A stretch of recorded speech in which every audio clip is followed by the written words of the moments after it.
More malaria infections are reported in Hong Kong, all from Africa returnees. China holds military drills on Taiwan Strait for the third day. Antony Blinken criticizes Beijing's move to stop cooperation with the US.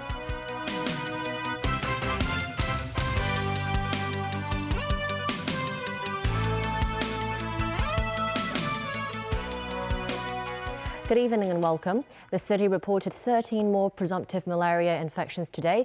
The hospital authorities said the accumulated number of hospitalized malaria patients have been risen to 58. Meanwhile, Hong Kong registered more than 4,600 new COVID infections. Christy Khan reports. Health officials said 13 more travelers who arrived from Guinea yesterday tested preliminary positive for malaria. The infected patients are working for the same company. The Department of Health had earlier conducted malaria screening for 90 arrivals who work for the company at quarantine hotels. More than 20 of them were found to be infected. So far, 58 malaria patients have been hospitalized. One patient is in critical condition and 2 are in serious condition. For some of the arrivals, they didn't test positive to malaria yesterday. We called them to check up on them to see how they're doing, to find out whether they have symptoms. Yesterday, one patient passed away. Today, there's another patient in a critical condition. They may have felt discomfort for a number of days. They may have dismissed the symptoms. The authorities call on people who have symptoms like a minor headache and minor chills to seek medical treatment as soon as possible if they returned from malaria-prone regions, and also to take suitable precautions if visiting such destinations. This is for people traveling to those places. They need to be on long-term medication to protect themselves from malaria. Meanwhile, the city logged 4,602 new COVID infections, including 280 imported cases. 4 more COVID-related deaths have been reported. 3 more residential care homes recorded coronavirus cases, and some of the residents and staff members must now undergo a quarantine period. 2 more schools will have to suspend some of their classes for a week after more students from the same class were infected. Christy Khan, TVB News. As of Friday evening, a total of 612 children from 6 months to 3 years old had received with their first Sinovac jab. This after the government lowered the threshold a day earlier to allow those under 3 to receive vaccination. Authorities said another 1,260 bookings have been made to immunize their children. According to Lau Yulong, a government pandemic advisor, the number is far from satisfactory. He urges pediatricians and family doctors to work together in a bid to clear up parents' doubts about vaccinating their children. Meanwhile, Dr. Patrick Ip of the University of Hong Kong says children should get the jab before a potential serious COVID rebound in the winter. Macau has shortened its mandatory quarantine for inbound travelers. Starting today, a 7+3 mechanism will be put in place for incoming travelers, except those from the mainland. According to authorities, travelers will need to undergo 7 days of quarantine and 3 days of self-health monitoring. Earlier, they had to undergo quarantine of 10 days. China has continued to conduct military exercises around Taiwan for the 3rd day in a row. Taipei said the drills appear to simulate an attack on the island. Military expert from China's National Defense University said although this is a military exercise, it involves real ammunition and could turn into a real operation anytime. Over at the Hsinchu Air Base in Taiwan, military aircraft were taking off every hour. A drone deployed by the Taiwanese Army hovered above the Hengchun Airport at Pingtung County for nearly 3 hours to monitor the situation. 2 F-16 fighter jets were up in the sky in Chiayi City, while the Black Hawk Eagle helicopter also began a military exercise. The Taiwanese military said multiple PLA planes and ships conducted missions in the Taiwan Strait, with some approaching the median line that could be a simulation of an attack. Taiwan's army broadcaster issued warnings and had marine, air and shore-based missiles on standby. The foreign ministers of the US, Japan and Australia released a joint statement calling on China to immediately stop its military exercise, adding their stance towards the One China policy remains unchanged. The statement was released after the top diplomats from the three countries met during the ASEAN meeting in Cambodia. While they vowed to protect the shared values, the statement criticized China's firing of 5 missiles which landed in Japan's exclusive economic zone. Foreign Minister Wang Yi said the U.S. should make a promise to respect China's sovereignty and not to intervene in China's internal affairs. U.S. Secretary of State Antony Blinken is in Manila today as part of a wider diplomatic tour. He criticized Beijing's decision to stop key communication channels with Washington in response to U.S. House Speaker Nancy Pelosi's visit to Taiwan earlier this week. Daniel Rao tells us more. Antony Blinken's visit to the Philippines comes as part of a 5-nation tour, which has already seen him travel to Cambodia for talks with the Association of Southeast Asian Nations. In Manila today, Blinken met Philippines President Ferdinand Marcos Jr. and his Philippines counterpart. President Marcos Jr. said he believed the developments from the visit of U.S. House Speaker Nancy Pelosi to Taiwan earlier this week highlighted simmering diplomatic tensions in Asia. To be perfectly candid, I did not think it raised the intensity, it just demonstrated how the intensity of the conflict has been. Speaking in Manila, Blinken accused China of irresponsible steps by halting key communication channels with Washington on Friday. He said Beijing's actions in response to the visit of U.S. House Speaker Nancy Pelosi to Taiwan showed a move from prioritizing peaceful resolution towards use of force. Blinken said China's retaliation in stopping bilateral processes in 8 key areas, including defense, narcotics, transnational crime and climate change, were moves that would punish the world, not just the United States. Blinken said he had conveyed to China's Foreign Minister Wang Yi earlier this week that Washington was determined to keep communication channels going to prevent miscalculations.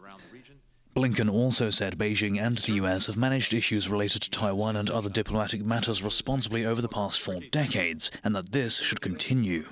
The differences between Taiwan and the mainland need to be resolved peacefully. And I think what we would hope Beijing would focus on is the fact that for 40 years plus, we've managed this problem, this challenge well.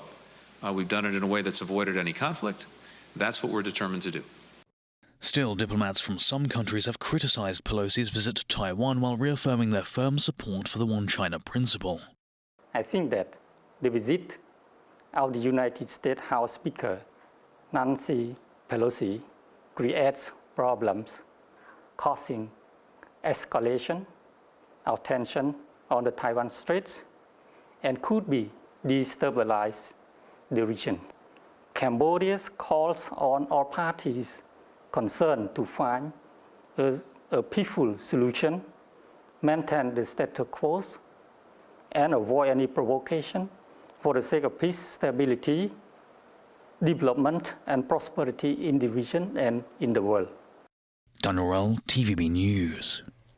Foreign Minister Wang Yi has criticized Washington for tolerating and making arrangements for Nancy Pelosi's visit to Taiwan. He also said the island ruling party is gradually promoting Taiwan independence. Timothy Lee reports. Foreign Minister Wang Yi was in Cambodia yesterday, where he attended a regional meeting of ASEAN foreign ministers. Wang Yi criticized Pelosi's visit to Taiwan in disregard of Beijing's opposition. He said this came about as a result of Washington's tolerance and arrangement. He said the U.S. government has infringed on China's sovereignty and interfered with the country's internal affairs.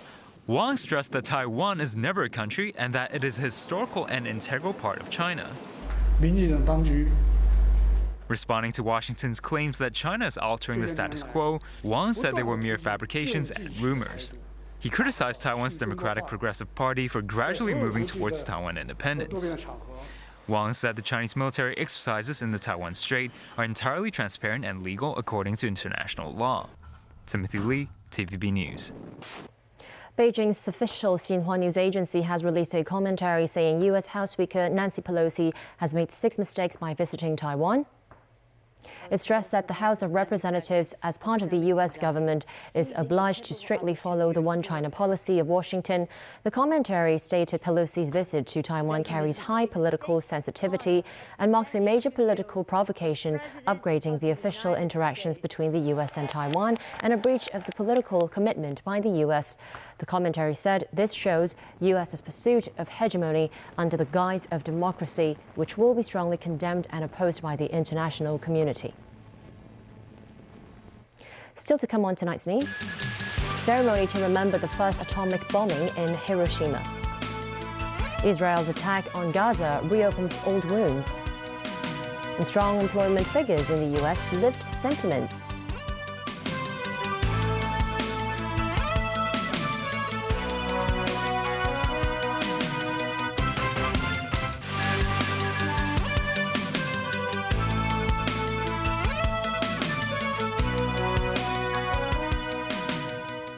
Welcome back to TVB News. Hiroshima marked the 77th anniversary of the world's first atomic bombing today. Officials, including the head of the United Nations, warned against a nuclear weapons buildup globally.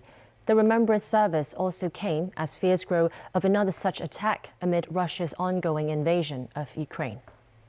My message to them is simple. Take the nuclear option off the table for good. It's time to proliferate peace.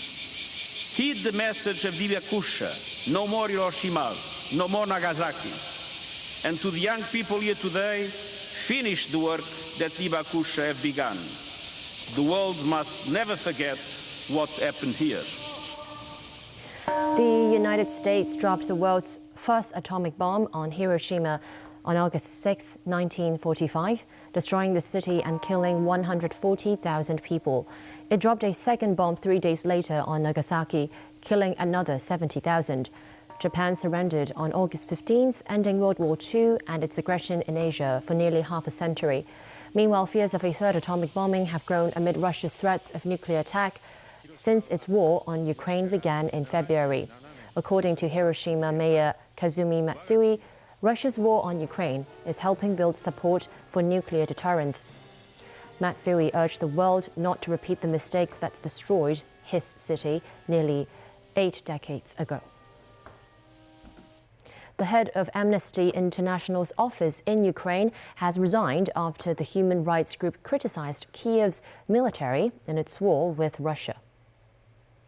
Oksana Pokalchuk said in a Facebook post she was leaving the Kiev office after 7 years after the group said Ukrainian armed forces were putting civilians at risk by basing weapons in populated areas.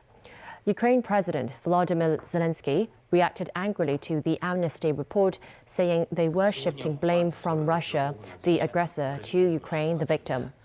Zelensky, meanwhile, slammed Russia for shelling the nuclear plant in Zaporizhia in the southeast, calling it an act of terror.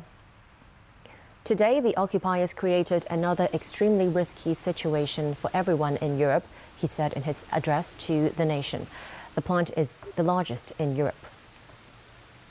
A 5-year-old girl was among several people killed as Israeli aircraft struck Gaza as Palestinians responded with rockets in the latest conflict between the two sides. Nazvi Karim reports. Of a mourning Palestinian father darkens the day. This is the grandfather of 5-year-old Riyad Khadoum, one of at least 10 people killed by Israeli strikes on Gaza, asking why an innocent child had to die. Israeli jets pounded what they say are militant targets in Gaza, a city of 2 million people crammed into a tight space and whose movements in and out of the area are restricted by Israel. Was sparked by the arrest this week of a senior Islamic Jihad leader in the West Bank during a month-long Israeli military operation in the territory. Citing a security threat, Israel then for days sealed the roads around the Gaza Strip and on Friday took out the leader in a targeted strike. Islamic Jihad said Taisir al-Jabari, its commander for northern Gaza, was among the dead. But the territory's Hamas rulers appear to stay on the sidelines of the conflict, at least for now. Israel and Hamas have fought 4 wars and several smaller battles over the past 15 years at a great cost to the lives of Palestinian residents. Nazvi Karim, TVB News. The U.S. has reported surprisingly strong job figures for last month, slightly easing anxiety about a possible recession. There were more than 500,000 new jobs. This report from NBC News. An unexpected summer scorcher, the hot jobs market. Employers added twice the number of jobs predicted for July, 528,000. Unemployment fell to 3.5%, taking the U.S. back to pre-COVID times. Today, there are more people working in America than before the pandemic began. In fact, there are more people working in America than any point in American history. Leading this job growth, leisure and hospitality, followed by professional services, healthcare, transportation and warehousing. And it shows that there are some signs of this economy that is still very strong. But that undeniably good news overshadowed for millions of Americans by 40-year high inflation. In South Carolina, Angelina Scott faces painful choices. The economy right now is making me choose between my medication and food, between my medication, food, and bills. She and her husband, Matthew, are both working, but can't cover all their rising expenses. I feel like the economy is really suffocating me slowly. It feels like no one cares. It doesn't matter. A July survey finds 51% of Americans now don't have an emergency fund that can cover 3 months of expenses. And about half of the country's elderly now struggle to pay for essentials. While a president's political fate is often linked to the state of the economy, new NBC News reporting finds a restlessness among Democratic donors who would prefer a different nominee for 2024. One Democratic fundraiser speculated about the president stepping aside, saying there's going to be a lot of pressure coming up post-midterms.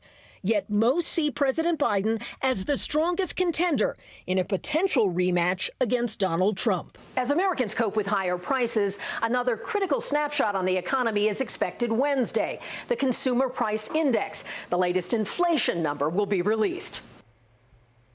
U.S. President Joe Biden remains in isolation at the White House, again testing positive for COVID-19 on Friday. Biden signed 2 measures on Friday aimed at curbing fraud in pandemic relief programs after testing positive again that morning, according to his doctor. He has been isolating with a rebound infection, originally testing positive on July 21st, then testing negative twice before returning to positive last Saturday. The president's doctor, Kevin O'Connor, said Biden had mild symptoms, including a cough. An elderly couple were killed after a large bolt of lightning lit up the White House during a powerful thunderstorm in Washington. 2 others were seriously injured at Washington's Lafayette Square, just north of the White House. A Reuters camera mounted on a building across the street captured the moment the lightning struck. Let me first say, this is the people's house. It should be a place all can see.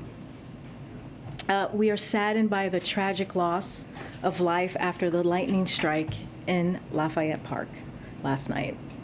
Our hearts are with the families who lost lives, who lost loved ones, and we are praying for those still fighting for their lives. All 4 sustained critical, life-threatening injuries and were taken to area hospitals where 2 later died. Authorities said the 2 victims were a married couple in their 70s visiting from Wisconsin. Officials said Lafayette Square, a 7-acre public park, is often crowded with visitors, especially in the summer months. Scientists say that climate change is increasing the likelihood of lightning strikes across the United States. Back locally, Secretary for Labor and Welfare Chris Sun today said authorities are checking the contracts of dancers who performed for boy band Mirror. 2 dancers were injured at the band's concert last Thursday. One of them is still in critical condition in hospital.